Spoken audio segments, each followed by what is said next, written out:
চট্টগ্রামে দুই চিকিৎসকের উপর হামলার প্রতিবাদে এবং অভিযুক্তদের গ্রেপ্তারের দাবিতে প্রাইভেট প্র্যাকটিস বন্ধ রেখেছেন চিকিৎসকরা। এছাড়া ক্লিনিকে নতুন রোগী ভর্তি এবং রোগ নির্ণয় কেন্দ্রগুলোতে বন্ধ রয়েছে সেবা। ফলে চরম দুর্ভোগে পড়েছেন রোগী ও তার স্বজনেরা। এদিকে চিকিৎসকদের এই আন্দোলনের কারণে বেসরকারি হাসপাতালে ভর্তি করাতে না পেরে বাধ্য হয়ে রোগীরা ছুটছেন চট্টগ্রাম মেডিকেল কলেজ হাসপাতালে।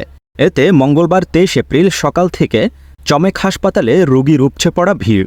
সরেজমিনে গিয়ে দেখা গেছে চট্টগ্রামের বিভিন্ন বেসরকারি স্বাস্থ্যসেবা ও রোগ নির্ণয়কারী প্রতিষ্ঠানের সামনে দাঁড়িয়ে আছেন রোগীরা। বেসরকারি চিকিৎসা কেন্দ্রের সেবা না পাওয়ায় এক পর্যায়ে রোগীরা ছুটছেন চমেক হাসপাতালের দিকে।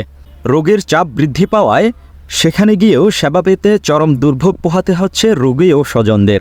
অন্য দিনের তুলনায় আজ রোগীর চাপ বেশি চমেক হাসপাতালে। অন্যান্য দিনের তুলনায় আজ মঙ্গলবার রোগীর চাপ বেশি হওয়ার কথা স্বীকার করেছেন চমেক হাসপাতালের 7 নম্বর ওয়ার্ডের চিকিৎসক।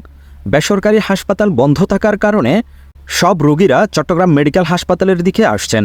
এতে রোগীর চাপ বাড়ছে।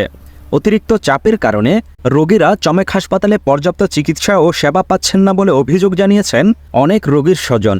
নাম প্রকাশে অনিচ্ছুক এক রোগীর স্বজন বলেছেন, বোয়ালখালীর গধুরকিল থেকে রোগী নিয়ে এসেছেন সকাল 11টার দিকে। এর আগে থেকেই হাসপাতালের জরুরি বিভাগে রোগী ও স্বজনদের ভিড় ছিল, যার কারণে অনেক রোগী পর্যাপ্ত চিকিৎসা ও সেবা পাচ্ছেন না। নিউজ ডেস্ক, সময়ের কাগজ।